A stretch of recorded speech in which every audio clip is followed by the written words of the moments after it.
Dragon বাগানে গিয়ে যদি এভাবেই নিজে ড্রাগন কেটে ড্রাগন খাই তাহলে কত ভালো লাগে বলেন তো। হ্যালো এভরিওয়ান, আসসালামু আলাইকুম। তো আমরা আমার খালু অসুস্থ, দেখতে যাচ্ছিলাম। যাওয়ার পথে একটা ড্রাগন বাগান এই আঙ্কেলেরই ছিল। আঙ্কেল বলল ভিতরে আসো। তো আঙ্কেল ফ্যানটা লাগিয়ে দিচ্ছিল, আমরা বারান্দায় সবাই বসতেছিলাম। এরপর সায়ানবাবু খুবই কান্নার ছল করছিল। এরপর আমরা বললাম যে চলো আমরা একটু সামনে থেকে ঘুরে আসি। তো আঙ্কেলের কেনার জন্য অনেক কাস্টমার নাকি ছিল। তো আঙ্কেল ড্রাগন বিক্রি করে।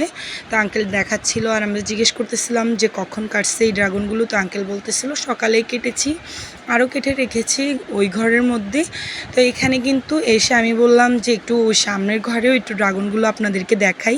তো এখানে কলার ছড়ি কাটা, তারপরে ড্রাগন, তারপরে দেখেন রসুন। সো মাশাআল্লাহ অনেক সুন্দর। আঙ্কেল কিন্তু সব কিছুরই আবাদ করে শুনলাম আঙ্কেলের থেকে। এখানে এরপর দেখে আমরা ভিতরে চলে আসলাম সবাই। তো আমরা এখানে কথা বলছিলাম আর আঙ্কেলের বাসায় এসে তো খুবই ভালো লেগেছে, পরিবেশটা খুবই সুন্দর আর আঙ্কেলদেরও আন্তরিকতা খুবই ভালো ছিল।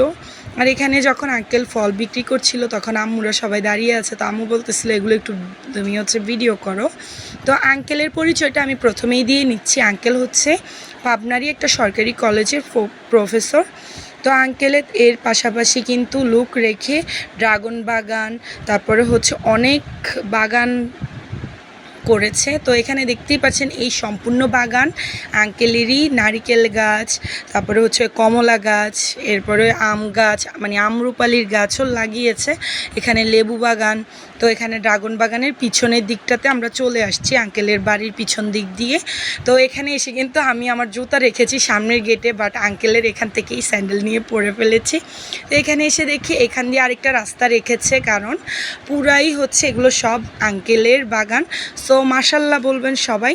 তো এখানে এসে কিন্তু আমি আর সায়ান বেবি নামলাম, বাট ওখানে যাবো যে অনেক রোদ, তাই আর গেলাম না।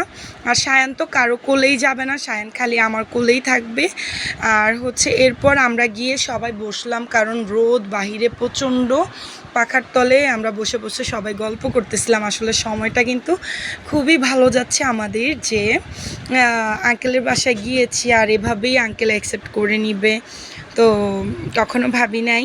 তো এখানে বসে বসে আমি বলতেছিলাম যে ড্রাগন বাগানের যেই ভিউটা দেখলাম, তো এগুলো নিয়ে আমরা কথা বলতেছিলাম। তো তোমাদের কাছে কেমন লেগেছে অবশ্যই অবশ্যই কমেন্টে জানাবার। এখানে শাবাব আর সায়ান বেবি কিন্তু খেলতেছিল। সায়ান আসার পর থেকে আমাকে জ্বালায়, বাট একটু পর পর কিন্তু সে খেলাও করছে। তো এখানে দেখতেই পাচ্ছেন আঙ্কেলের যে হেল্পিং হ্যান্ড, ওরা কিন্তু বিক্রির জন্য সব কিছু তৈরি করে নিচ্ছিল।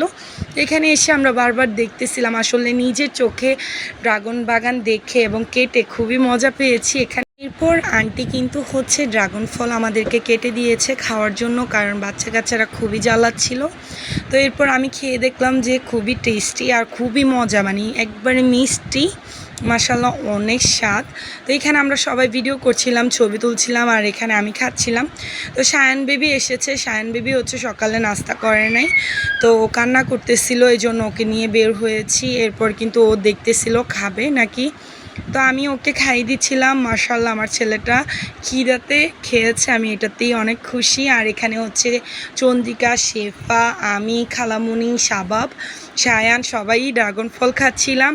এরপর ভাবলাম যে আম্মু তো ওখানে দাঁড়িয়ে আছে, তো আম্মুকেও একটু খাওয়াবো। বাট এর মাঝখান দিয়ে সায়ান বেবি চেয়ারে উঠতেছিল, বাট চেয়ার থেকে পড়ে যাবে, এই জন্য আমি ওকে ধরে আবার একটু ড্রাগন খাইয়ে দিলাম, কারণ ড্রাগনে কিন্তু অনেক পুষ্টি। সো এখানে আমি আবার যাচ্ছিলাম যে আম্মুকে ড্রাগন ফল খাইয়ে দিতে। আর খালামুনি এসে দেখলো যে ড্রাগন ফল তো শেষ, কারণ আমরা এখানে সবাই খাচ্ছিলাম, আমাদের কাছে খুবই ভালো লাগে। এরপর কিন্তু আমি ড্রাগন বাগানে চলে গেলাম ড্রাগন কাটতে। তো আমি ড্রাগন কাটতেছি। সো আপনাদের কাছে কেমন লেগেছে অবশ্যই জানাবেন, জীবনের নতুন অভিজ্ঞতা।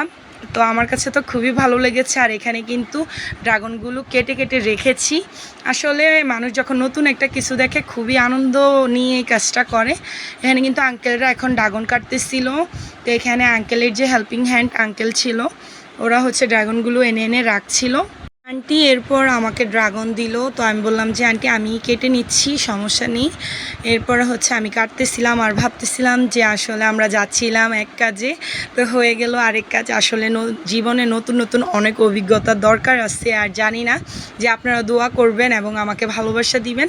অবশ্যই আপনাদেরকে আরও নতুন নতুন ভিডিও আমি আপনাদের সাথে উপহার দিব। সো আমার জন্য দোয়া করবেন সবাই। আর এখানে কিন্তু ড্রাগনটা কাটতেছিলাম, আর পিছনে কিন্তু ফ্যানটা অফ ছিল, আন্টি এসেই কিন্তু ফ্যানটা লাগিয়ে দিচ্ছিল কারণ প্রচণ্ড গরম ছিল। আর হচ্ছে এখানে কিন্তু আমি ড্রাগনটা কেটে আগে টেস্ট করতেছিলাম যে এই ড্রাগনটা কি মিষ্টি নাকি।